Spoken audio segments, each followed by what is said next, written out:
Hi, I'm Rob Vanstone, and welcome to the 23rd, 24th, or 25th edition of the Leader Post Rider Rumblings podcast. That was the Leader Post Philharmonic Orchestra, entertaining you as always.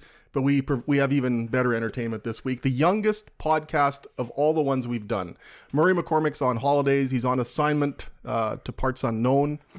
So I have with me two fine young gentlemen who are all try to prop me up for the next hour or two. I love the Philharmonic too. You guys are like Jurassic World, spared no expense. Yeah, it's no expense either, unfortunately. Am I in Murray's chair? You're in Murray's chair. This is a big responsibility. I just realized that when I'm like, wait, that's where the guest sits. This is Murray's chair. I feel some pressure. Can you feel the dents in it, or what's that? It's like, it's like a shoe that fits. Big expectations. Yeah, well, it won't be hard to meet them. This is Darren DuPont. Thank you, Darren, for being with us this week. Thanks for having me. And for occupying the dreaded chair. Derek Myers. Thank you, Derek, for taking some time this week. This is fantastic, being on the other side from you now. Yeah, it's the lights are still bright. Yeah, they are. I'm still not bright, so I don't hold out a lot of hope, but we'll try and muddle through this as we can.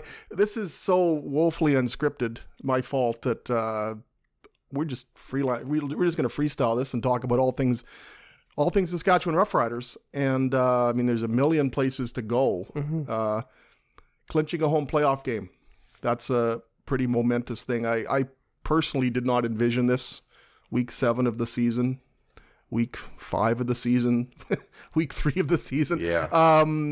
It's an amazing thing that they've done. I'll just throw this out there. How have they done this?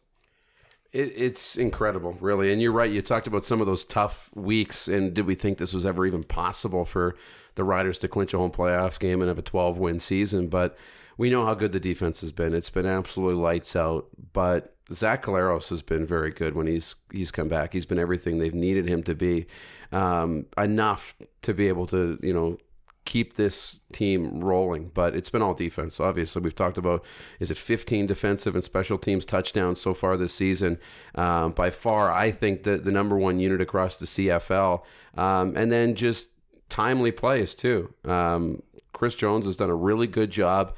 We often talk about how good he is at making adjustments at halftime in games you think the Riders maybe don't deserve to win or haven't played very well at in the first half, and they've had a really good second half. So a lot of credit's got to go to Chris Jones and his staff. He's really hasn't wavered from where he took over this team and the way it's grown year over year to get to this point. It's been pretty exciting to watch. And he hasn't wavered despite the objections of some. He's faced criticism from me, from others. From everybody, and not unfairly a lot of the time, but you look at the ultimate results and what he has done, a home playoff game in year 3, still the prospect of finishing first in the West Division, which I don't think a lot of people were anticipating after the 31-0 loss at Winnipeg, especially. What Chris Jones has done has been, it's taken a little longer than perhaps some people would have liked, but look where they are now. It's hard to argue with the results, and there's still more to come. He's stuck with his plan, and he hasn't let anything outside that waver. And when you say, how did it happen? How did they get to this point? Well, look no further than their record in the West. 7-3 versus the West. They didn't lose a series to any of the teams. They tied with Edmonton, and they won the series against Winnipeg, BC, and Calgary. I mean, that is massive, and that comes a long ways from when Chris Jones took over a couple of years ago. It seems they couldn't get a victory against the West. And so how did that happen? The depth, and especially the depth on defense. I mean, guys go down. There's guys out there playing. Cameron Judge, Sam Hurl. You don't even hardly hear their name called, but they're contributing out there. Zach Evans, the Canadians, are really contributing. And then you get the Antiguas. Aguavin goes down. Doesn't matter. Charleston Hughes is suspended for a game. Doesn't matter. You beat Calgary. It's the depth of this team that wasn't there when Chris Jones took over. And so I think a lot of the nod has to go to Chris Jones, the general manager, even though that first year, I mean, they had a lot of people through the turnstiles. It was like Disneyland. But now you take a look at it, and now it seems to be paying off. And the roster moves aren't as big. They're in. There's a few guys out. You see Trey Mason go down here in the last game against BC. Well, yeah, that's too bad. Marcus Thigpen's waiting in the wings. You know, he's built the depth up, and I think that is the biggest key as to how they got to where they are with 12-6. I was going to say that. I remember when they had 100 players come in and out of this team, and everyone said it's too much. That was just after practice. Yeah, exactly. The only guy around was Evan Fornwald that didn't get a call back. I think that was a few years ahead. It was just insane, and everyone crazy. thought, what is he doing? But he was just setting the foundation for the next couple of seasons, and now we're seeing the results. And I think it's been a bit of a different scenario each year in terms of how long it's taken for things to crystallize. But even you look at each of the 3 years and you can see the evolution even within the season. The first year they went 1-10 and what a success that was. But then they won 4 in a row and you could see things happening. And during that span, a cornerstone arrived, Willie Jefferson. And that was one of the real catalysts for everything that's happening now. Willie Jefferson shows up in the fall of 2016. Last year they were 0-2, 1-3, 2-4. And they were one play away from getting to the Grey Cup. This year, they were 1-2. They were 3-4. They lost 31-0 in Winnipeg. There was panic, and now look at them. There's building blocks in place each year.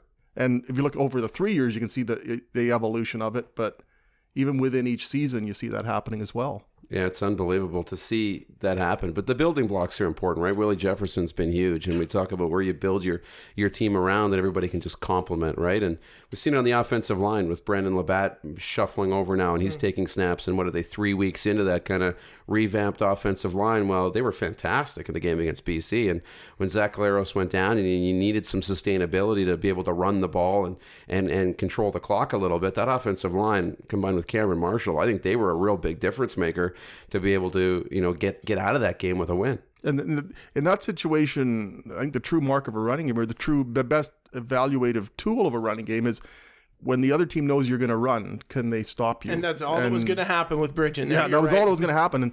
And right after BC narrowed the gap to 32-16 with about 9 minutes left, okay, it's still a pretty healthy lead, but that's 2 scores, and this is the CFL. Right. Hand off to two back-to-back runs by Cameron Marshall for 16 and 15 yards.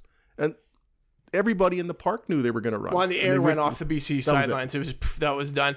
And again, you talk. Did I say Brandon Marshall? No, you said Cameron Marshall. Good. Brandon Marshall, I think, is a free agent now, isn't he? My Broncos ties started worrying me. I think, did I say Brandon Marshall? Sorry. So yeah, Cameron Marshall comes in, does that. There's another guy. Where's this guy been? No, he's been battling in the injury. He comes back. He looks great. Tyler Caprina goes down in preseason. Brett Lothar, scrap heap. The guy has been all over the place. Scrap heap. Brings him out, 90% on the season. I mean, unbelievable the run he was on. And he's missed a couple down the stretch here. Long ones, so be it. But, I mean, you don't really worry. You expect that it's going to be made, not one of those ones like closing your eyes and thinking, oh, God, where's this? Are they going to return this one for a touchdown? No, you just expect that Lothar's going to get it. And I do have to begrudgingly give the credit to Chris Jones, the general manager, because for a long time I said, we know Chris Jones can coach in this league. That's not the question, but can he be a general manager? For the first couple of years, there was times when you really wondered what was going on. Some of the names that were, rumored to be coming up here, some players, the Greg Hardy situation. Why would you bring Khalif Mitchell here? Yeah, exactly. Some of those ones, and you're kind of scratching your head. But now you start to see things happen, Justin Cox gets in trouble with the law immediately. He's released. Charleston Hughes, eventually they got that right. Some of those things that matter to the community. And then the most important part to the GM, what happens on the field? 12-6. I mean, you can't argue with 12-6. I don't care how you get there. You can't argue with it. Yeah, and they haven't won more than 12 games since 1970. So I'm the only person. I'm the only person on this panel who was alive when they won more than 12 I'm not sure games. You could combine Darren and my ages to get to. No, you could get back to 70. But if you combine your weight, you don't get to my number either. We're done. This is over. And there, when you think back, sure, there was close games that could have went the other way. But, man, you think back to that early game and how they just stunk the joint out against Montreal. I mean, this season could have had 13-5 written all over it. First place would be theirs. Would be done now. And still might be. You don't know that everything else subsequent to the Montreal game would have unfolded as it did, because results of games dictate certain actions. You can't just presume everything else will be the same. But I think it's safe to say losing to Montreal is one of those ones that comes back to haunt you. You look back or was the wake-up call? Maybe it helped because they beat Hamilton back to back after that. I believe so, yeah. But you have those games in 2003. They were the only team to lose to the Hamilton Tiger Cats. If they that one in 17. If they'd won that game, they would have had a home playoff game. Yeah, those ones kind of come back to haunt you after a while. In 2005, they lost the Ottawa Redblacks twice, and Ottawa Renegades twice, and Ottawa had such a great season in 2005 that they folded afterwards, and that cost them the home playoff game. 2004, they lost 3 times to a Winnipeg team that won 7 games all year. No home playoff game. Yeah. The year before, they were jinxed against a bad Edmonton team, and again, it cost them a home playoff game. So those little, but it's how they've responded. I mean, you look at the Calgary games. The wins at the Calgary games have been dominant. Those weren't just wins; they've been. Sorry about that. I'm trying to rip your headphones off. They've been dominant. Our technology. In those games, be careful with our technology. And to do it in a fashion with.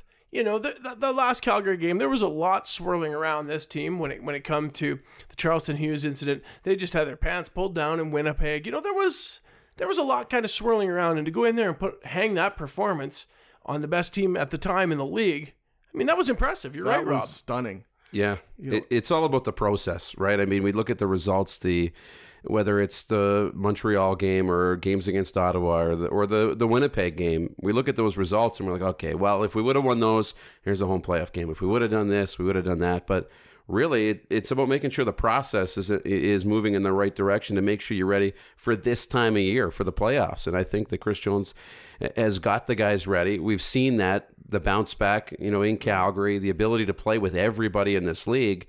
But now you have to see that, you often look at it's a golf term, right? Don't tell me how good your good shots are. I want to know how bad your bad shots are. And at this time of year, the bad has to be very, very small, right? So we have to see consistency and not the big swings up and down that we've seen at times throughout the year, but it's starting to be ironed out. Unlike the shirt, unfortunately. Had to get that in. I'm wearing... I see you got the old course shirt. What's the crest? Yeah. It's the old course in St. Andrews. I've worn it a lot more than I've ever golfed, but...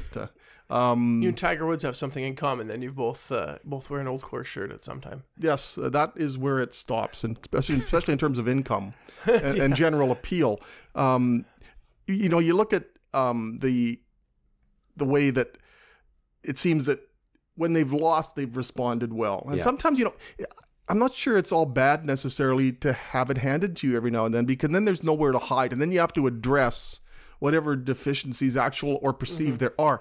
You have to look in the mirror. Sometimes a win can camouflage a bad game. But when you lose 31-0 in Winnipeg, when you lose to Montreal, maybe it helps you as a coach, as a team, reinforce things and just gets you right back to the ground floor, and then you start building. And maybe those were ultimately healthy. They sure didn't seem like it at the time. And to be quite honest, there was some wins that I do think masked, some pimples on this team. But, being around the team enough, you see the Chris Jones, that's almost when he's going to go at them a little bit. He's not going to let them get too high all the time, and he'll prop them up when they're low. Like that is his coaching style. And you will see that. Like, he'll get on guys, and I'm sure he's just itching to get in there and point out what they did wrong in the BC game. Even though it was a game where they, for all intents and purposes, really handled BC up and down the field for the whole game, minus 2 plays by Lucas Purifoy. I mean, that game isn't even remotely close. Yeah. And he had 2 bad plays and but 3 great returns after that. Yeah, absolutely. But Jones, I think it was Ray Ferrari used to say they were almost scared sometimes when they won when he's playing for the New York Islanders in Al Arbor, because that's when they were going to get it. It's when they lost 7-1, coach would come in and go, "Don't worry about it, guys. We'll get them next time." But they'd win, and he'd come in and just tear a strip off them about how, and but it made them play harder, and It was just his style. And I think that happens here a little bit. They still get pointed out. There's some pimples, there is some warts, and all season long the offense, and then here we go down the stretch. They look pretty good. Before Zach Collaros got hurt, they actually looked pretty decent in that game again. I've been often worried that's something, that has been plaguing Calgary over the years, right? No adversity. So then you don't deal with adversity until the Grey Cup. And when they get smacked in the mouth in the Grey Cup, you don't know how to deal with it. It's hard to And raise then they that start compete level. backbiting, and they don't know how to handle it. So I mean, dealing with adversity before the playoffs, I think, is a good thing. Teaches you how, so when you get into those situations, you can come out of it. But is that a scary thing for Calgary right now? If you're the rest of the CFL, that they've gone through some adversity? The scary thing for me, if I'm Calgary, though, is that they haven't shown signs of coming out of it yet.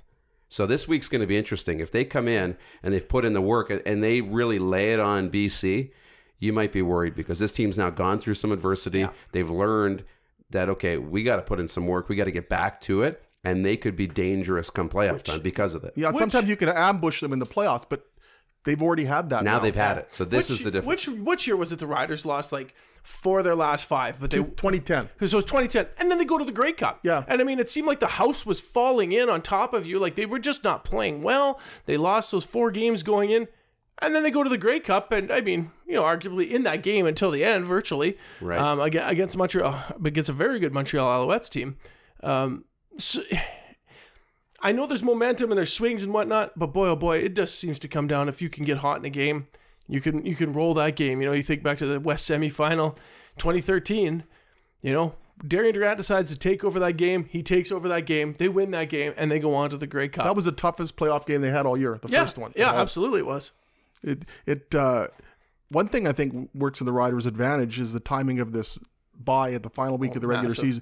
You not only from a recuperative standpoint, right, but from you give Chris Jones an extra week, that's dangerous. Now, if the Riders get first place and Chris Jones has another week, do you want to face Chris Jones when he's had 2 or 3 weeks to absolutely diagram hone your in team on things?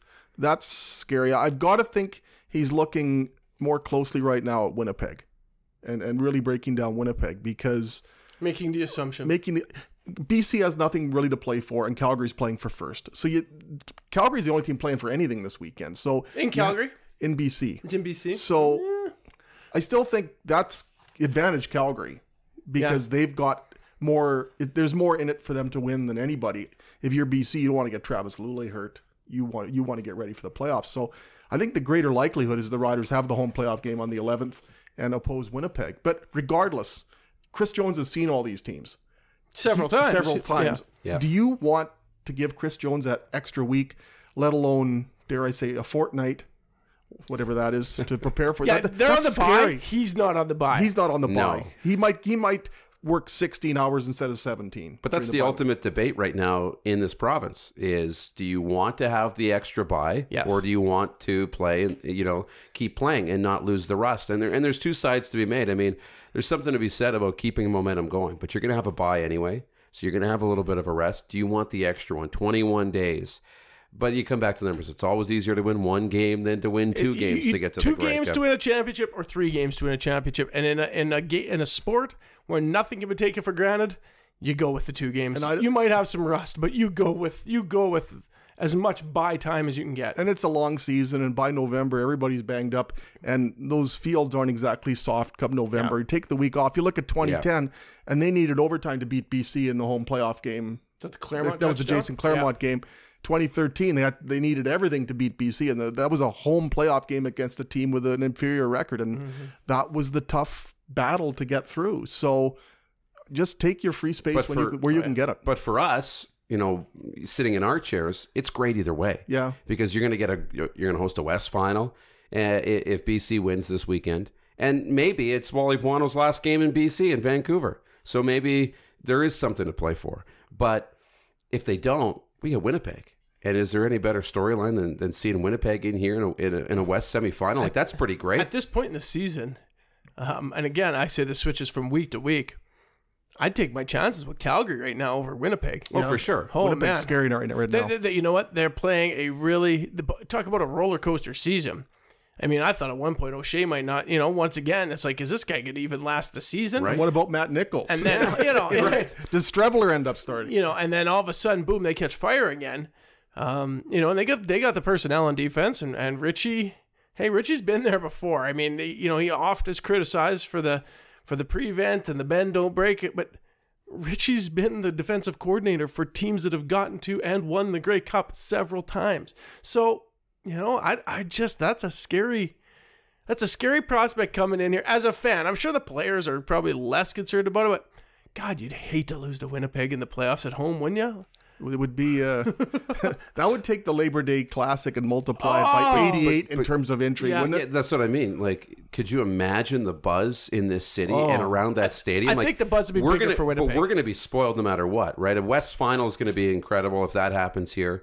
But if it's Winnipeg, I mean, the storylines write themselves. I mean, it's a great time of year, and that's what happens when you win 12 times. You put yourself in this spot. So it makes, this job fun too. If you're the owner of the Big Red Barn in Mooseman, you're praying you're praying for that Winnipeg Riders West Final. That's what you're hoping for. That's where they like to give out a lot of speeding tickets too. Oh yeah, the RCMP be waiting there, yeah. I mean, it's been since exclude the 2007 Grey Cup.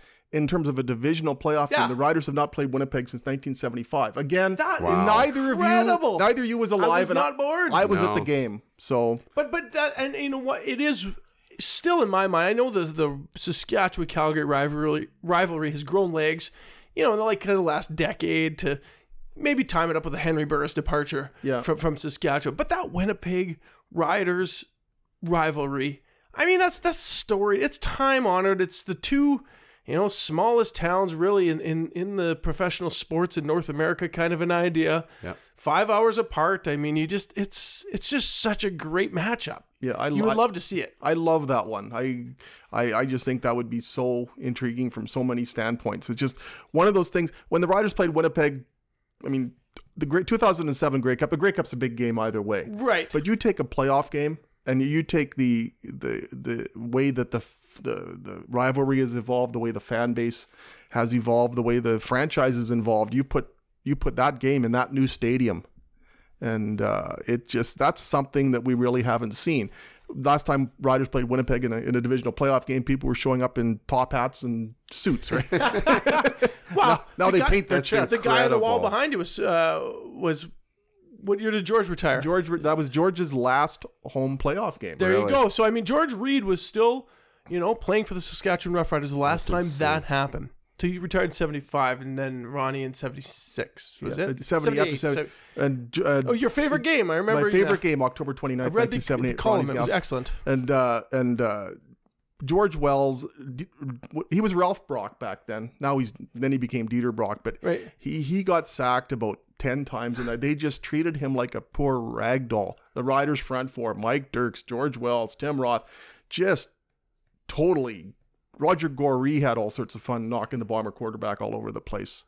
George had 100 yards. Ronnie threw 3 perhaps I think it was 4 touchdown passes that day, and they beat Winnipeg pretty easily. And then they went to Edmonton again, lost 30-18. but you're right. I cried a little. And I mean, that's 43 years ago. Yeah. I mean, that's too long in a league of 9 to 8 teams.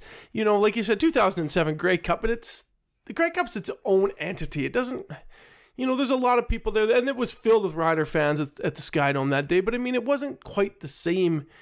Like Labor Day has the buzz, and this playoff game, like you said, it would be Labor Day on steroids. Well, it would be amazing. But growing up, the Labor Day Classic's been phenomenal. But our record in the Labor Day Classic over the last number of years has been unbelievable. Even the bad teams will defeat the good Winnipeg teams that weekend. So for me, that was always fun. But in my lifetime, I mean, the Riders' biggest rival's Calgary because of the playoff matchups. And, when we've gone through Calgary to get to Grey Cups and things. And that's been fun. Like, as a Toronto Maple Leafs fan, the Montreal Canadiens aren't their biggest rival. No. It was always the Ottawa Senators because that's where the playoff matchups, and now it's Boston, right? And so I think a Winnipeg-Saskatchewan playoff series is going to reignite that rivalry. You have to play each other in meaningful games to have that rivalry consistently. Well, you look back again, I'm flashing back way too often, but when I was growing up, Riders-Edmonton was the big rivalry. Right. Why was it? They met in the playoffs 5 consecutive years. Yeah. Yeah. And those 3 losses in a row in Edmonton in the West Final, Riders are so close, so close, so close. And then the Riders finished first in 76, and the home team won again and went to the Grey Cup. And the Riders felt like they'd won the Grey Cup that day by finally beating Edmonton, and then Tony Gabriel had other ideas. But that's where that rivalry was cultivated. Once upon a time, it seemed like the Riders in Montreal had a huge rivalry. Why? because of those 2 Grey Cup games, and then the season opener in 2010 that went into double overtime. Oh, that was so great. It's and that's in any sport. You look back, I mean, they did a 3-part 30 for 30 on ESPN on the Lakers and the Celtics. Why? Because they met in the finals every year. And that breeds contempt in not only the players, but also in the fan bases. I mean, you learn to love the Oilers and the Flames. Sure, it was close proximity. But basically, whoever came out of that Smythe Division final back in those days was going to win the Stanley Cup. I mean, that was secondary. You know, when the Oilers lost in 86 to the Flames, I mean, it was devastation. You could lose to anybody, but you lose to the Flames. I mean, and you're right, Darren, exactly right. You got to play those meaningful games to have that rivalry. And I really believe that this would be so great for the CFL and these fan bases if it was to match up. If it's Calgary and the Riders again, it's, you know, we've seen that story recently. Did you see John Tortorella's comments the other day? We need more hate in sports. It's gone, right? Because you play so many different teams and we don't get those rivalries built up because it's the combinations. It's the fantasy world. Yeah, and the players are so transient now. For sure, right? Yeah. And you don't build that, but you got to have some hate. And, you know, John Tavares goes to Toronto. I love that they hate him in New York because when you go back there, if you ever got a playoff series with Toronto and the Islanders, it'd be phenomenal, right? The hate that would be involved. And that's when, you know, when you win those games, like you were talking about the Edmonton games, how much better does it feel when they beat you down and you just hate the other team and then you beat them? How good does Winnipeg feel when they get a rare win in the Labor Day Classic? They feel incredible. And it's you know, for better or for worse, we're in a different time now. You know, I'm watching Monday Night Football and my girlfriend says, well, who are you cheering for? And I said, well, I'm cheering for Brady and Edelman. Yeah. She goes, what do you mean? Fantasy. Well, that's who I have in my fantasy team. Like, I don't really care who wins the game. You know, if the other guy doesn't have anybody on the other team, I hope it's 60-59 and my guys get all the points. Like, it doesn't really... And there's a lot of that when it comes to the way, you know, kind of the generation behind us watches sports now, that they're, you know, maybe have a team, but they're more invested in their, you know, team, whoever that may be on it. I still have some hate though, because I'm a Titans fan and Houston's in the division, and I drafted Deshaun Watson pretty high. I traded him for basically nothing because I realized I couldn't even cheer for Houston. Like, that's how bad I'll give Rob credit. I know we probably shouldn't do a lot of fantasy on here, but your fantasy team, and you always stick with your heart. You pick a lot of Denver guys. Emmanuel Sanders. And they're doing good. And but fantasy can really make your life difficult. For this past weekend, Denver plays Kansas City, and I've got Kareem Hunt. And it's like, oh no, he got 10 yards. Oh good, he got 10 yards, right? Yeah. He got for the Kareem Hunt touchdown. It made me wonder, why am I in fantasy football? Because part of me is going, but that's part of me is saying things that I can't. Like, doesn't say that make you kind of embarrassed a little bit? You're like, I just did that. The TSN, but you feel good. TSN has, you know, the fantasy performers. They get their pool and stuff like that, and I think it's great. I do. I would never want to see it go away because it does attract a different kind of viewer and maybe keeps them focused through. I mean, who's going to watch the Toronto-Montreal game? Like, nobody's watching that. But if you got Johnny Manziel or you got one of these guys, it might draw some interest. So I do love it. Yeah. But I do think that as we go on, it has sucked a little bit of the hate out because, you know, you should hate Kareem Hunt. Yeah. He plays for Kansas City. But boy, I he got me 17 points. Yeah, thanks, exactly, Kareem. Exactly. Yeah. So it does kind of pull at your heartstrings enough. But hey, I still hate Michigan football. I'm a Notre Dame guy. Like, I still keep that hatred there close to my heart. Maybe I'm a throwback or cynical or what, but you know, I just said to my dad the other day, we're watching the game, and Rob, please don't kick me off the podcast for this, but I'm like, I don't want Winnipeg to do well. I don't care which of their teams it is, even if it is the Jets. I'm sorry. So I got some good hatred. It got awfully awkward in here in a hurry. For Darren DuPont, I'm Rob Vance. But you know, like, you just want to, and I said, I like the city of Winnipeg. Like, I like going there, and I love their downtown, and I like going to hockey games there. But I just something about it. I think it's because it's the Prairie rivalry. I don't care what they do over there. I just want to see them kept down. Now, what if it's a division final here? Oh, it'd be great. We've talked so much, maybe almost presumptively, about the Riders playing Winnipeg. What if it's a division final in Calgary, against Calgary, or against Winnipeg, or against whomever. We would be one of those two. I remember after 2009 when the Riders beat Calgary to clinch the trip to the Grey Cup, and I was trying to drive back to the office to finish my column, and eventually I just said, forget this, there's no chance. I was so stuck in traffic. I pulled over the horns, and I sat in my car and I wrote the column in the car, and by the time the column was done, I still couldn't get out of there. People didn't want to leave. It was, all these people were driving by and knocking on my window. Yeah. And I'm like, I'm having trouble with this verb. So that was how nuts it was that day. So I don't remember the game with a lot of clarity. I just remember the celebration and thinking, it's really hard to write sitting in the passenger seat with this computer that's ready to die on me. And that was so cool. That was such a great moment. After I finally got out of there, I was almost lamenting the fact that I had to leave because I was in the middle of this really cool scene that I hadn't really had a chance to observe because I'm so concerned with what I got to write. But people are going crazy here. It reminded me of 1976 when the Riders beat Edmonton to go to the Grey Cup. That's what I was gonna say. Mom and I were in her old car, and the car was smoking, and she was smoking, and we couldn't get out of there either. But it had been a generation, an entire generation, that had gone without seeing the game that sent their team to the Grey Cup. You know, like in 1997, I mean, I watched on TV as Reggie Slack and the Riders punched their ticket in Edmonton. Right. But you're watching on TV, you know, and you're with your buddies, but to have the game here, you know, and it had been, well, what's the math on that? 33 years. Yeah. You know, an entire generation had not been at the game to see their team go to the Grey Cup. That would be the last, you know, real clincher. And so that's why it was so different. I mean, again, 2007, you know, they won the game in BC. 2010 was, I think they had to go through Calgary. Yeah, they did because it was stinking cold. I actually now remember that and I think I need to put on a sweater now and just out of memory's sake. But to be there and to be in the city or to be able to go outside the stadium and just soak it in as the people poured out with the festivities, I mean, it is a unique time. It is a unique thing. It didn't even happen in 2013. So to have that, it's pretty rare, and it would be, it'd be an unbelievable experience for now this generation coming through. Well, they've never won a Grey Cup after winning at home to go to a Grey Cup, Yeah. and it's not generally the best Rider teams that win the Grey Cups. So maybe the Rider team right now is well situated, even if they don't finish first.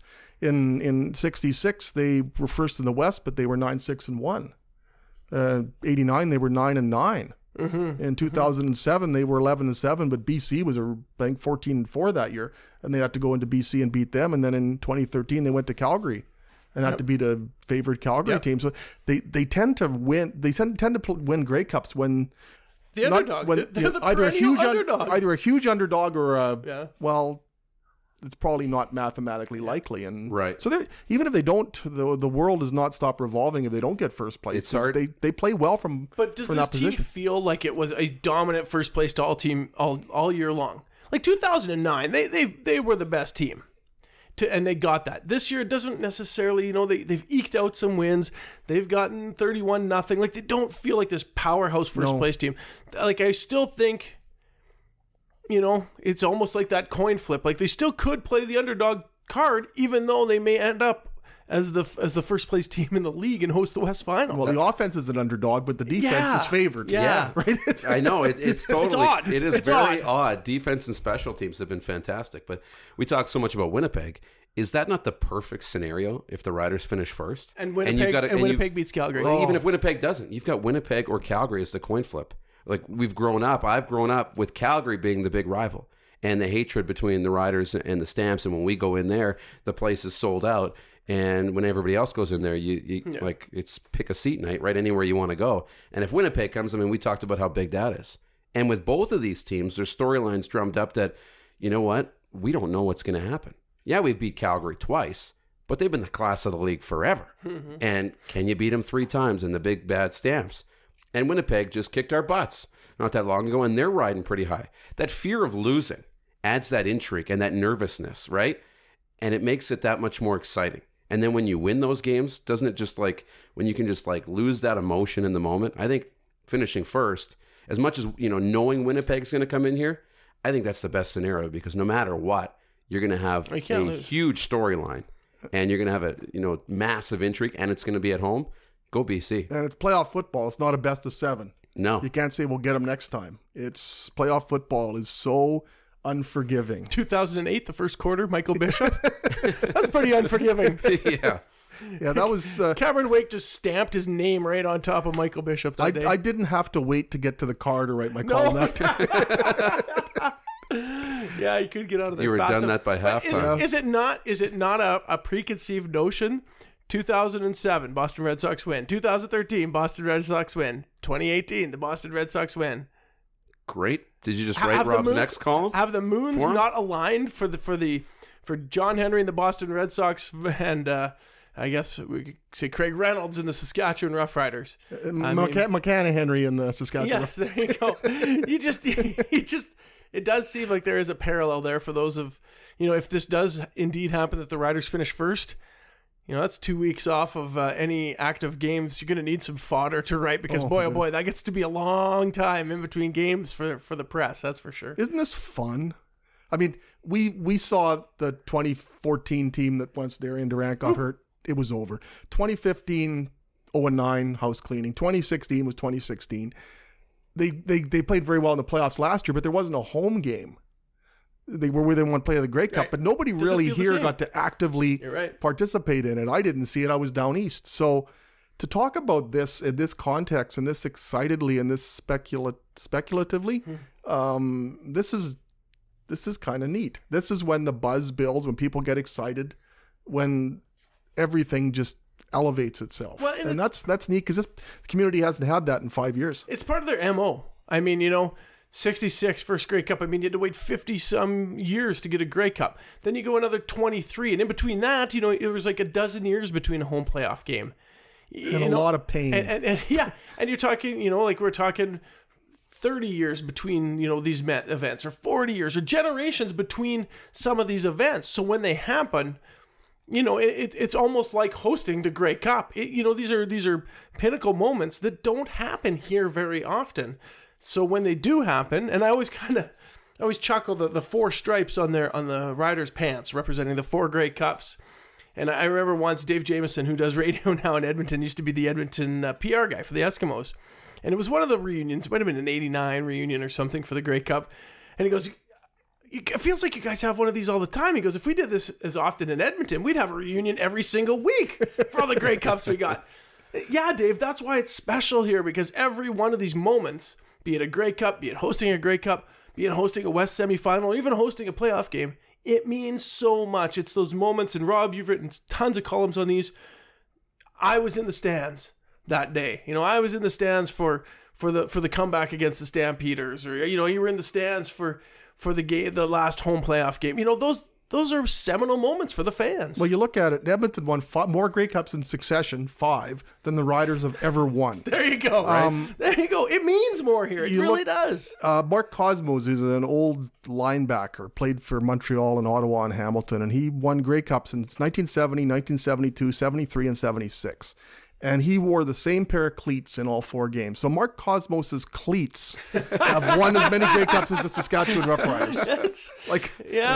You can't invent this stuff. No, you can't. But they all meant something, right? The first one, the long wait in 89, 07 was such a big one, 13 at home. But this one too. I mean, all the stuff that Chris Jones has gone through, whether it's all the players coming in, the fines, the bad PR with Messam and Hughes and different things, adversity that this team's gone through.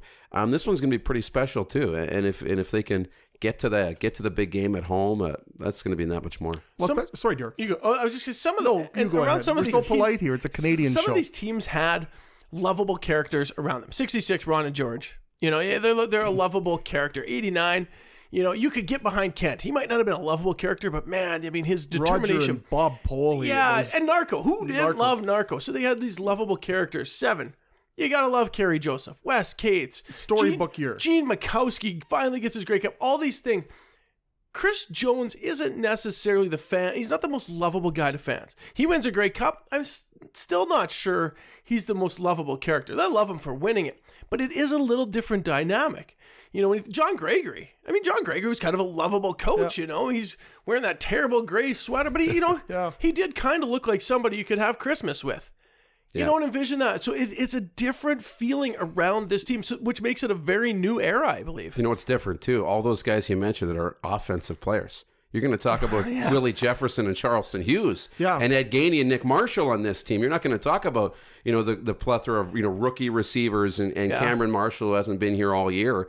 It's going to be about those defensive guys. And I mean, Willie Jefferson and Charleston Hughes are two characters that you can't help but kind of want to spend some time around. So that's what's different too. No How do you remember anybody from the 89 defensive side of the ball? I mean, hey, some of those guys are great. Chuck Klingbeil had 2 sacks. Chuck Klingbeil. Glenn Suter had a pick. Yeah. A few of those guys, but I mean, not much. No. Boy, it was a little overshadowed by the Fairholms and the Narcissus and the Mark Guy. I mean, Mark Guy even, becomes a living legend in Rider lore on that final drive because, Mark Guy, out of all the Elgards and the Narcissus and the Fairholms, you're right. Offense, that's not going to be the case this year. Like who, maybe Naaman Roosevelt has a blowout game and maybe Rob Bagg catches a touchdown pass in the playoffs. But something crazy gets onto the field. Yeah. That might, but no, you're not. But other than that, that's why we get into the argument, who's the MOP of this team? Well, you're only looking at one side of the ball. I mean, Brett Lowther, maybe you can make an argument, but I mean, to me, it's got to be Willie Jefferson. And I'm with Rob. It's case closed. It's Willie Jefferson. He cinched it on Saturday. I mean, not only did he have the strip that caused the fumble for Zach Evans getting the end zone, he tips the ball for the was it a Guavin interception in Winnipeg. If he's not all over Matt Nichols, Aguavin doesn't make the pick to go for the pick six. Like there's things that aren't even showing up on the stat sheets that he is just. He blows up opposing teams. He's I just keep waiting for him to line him up at receiver at some point. Well, and makes you forget about guys that on this defense that we don't talk about. Zach Evans. We don't talk about Derek Moncrief very much anymore, He's great. Zach Evans, or how about Toby Antigua? Nick Marshall. How good Toby Antigua's been. Ed Gainey is still Ed Gainey. Yeah. Oh no, I know.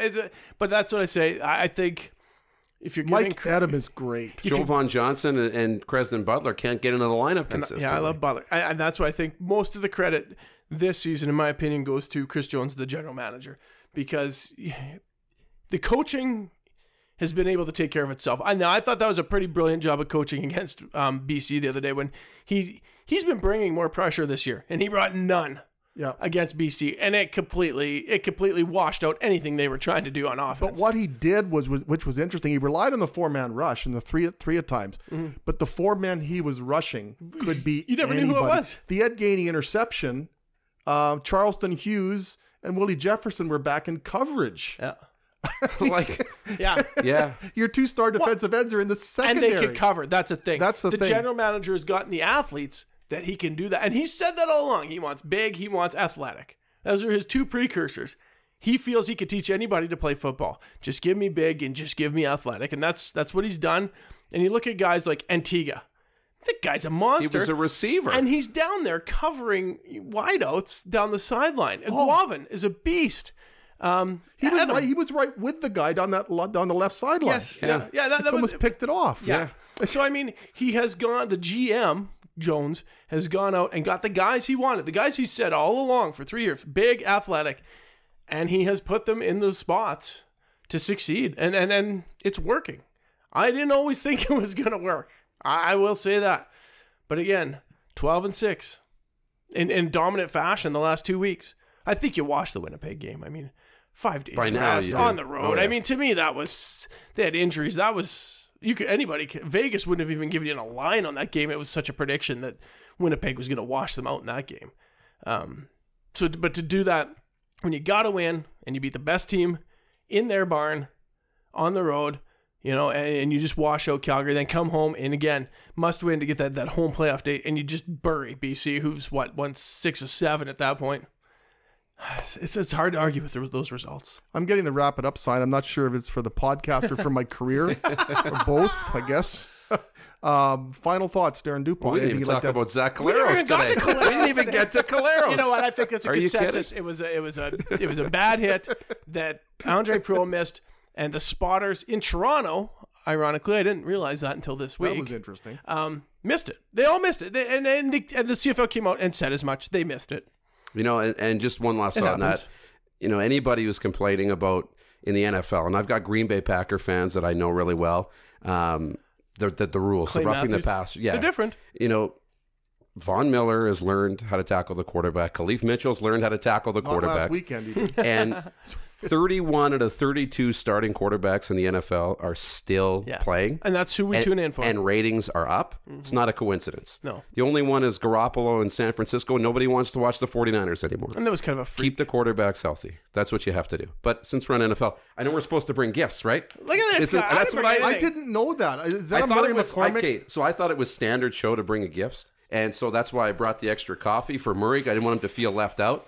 So which I drank. Thanks so much for that. Is this for me or for Derek? So this is for you. Yeah, I didn't know Derek was going to be here. Is there a lizard in here that's going to jump out and behead me or something? No, it's a real gift. It's a real gift. We're having you back every week. I don't know if Look it's at going. this. I don't know if Look it's at going to this. fit. It was the only one in the rack. That's Oh, perfect. that's beautiful. But how many X's before the L? no, I know it's just a large, so I don't know if it's going to fit. But you ride 50K. I must diet. You ride 50K on the bike all the time, so I figured maybe. But Maybe I'll even if eat it special doesn't, K. Thank you. That's awesome. I will fit into this. Outstanding. there's something to work towards. Guest But, of the year. No offense, Derek. You know what?